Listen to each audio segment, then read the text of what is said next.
गुटखा मेरी जिंदगी है, मेरा जिगर का टुकड़ा है गुटखा।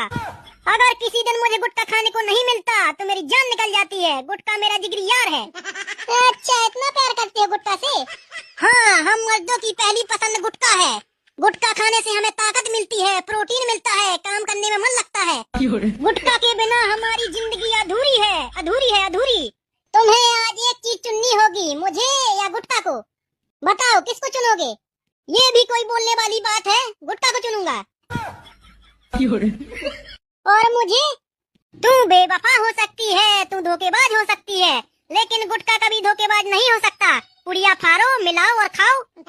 अच्छा, गुटखा से इतना प्यार है। ठीक है, तो मैं जाती हूँ अपने मायके। अरे तू कल जाती हो तो आज चली जा, लेकिन मैं गुटखा खाना नहीं छोड़ूंगा, नहीं छोड़ूंगा, नहीं छोड़ूंगा। अगर कोई मेरे गुटके के बीच आया तो लाशें बिक जाएंगी, लाशें। गुटखा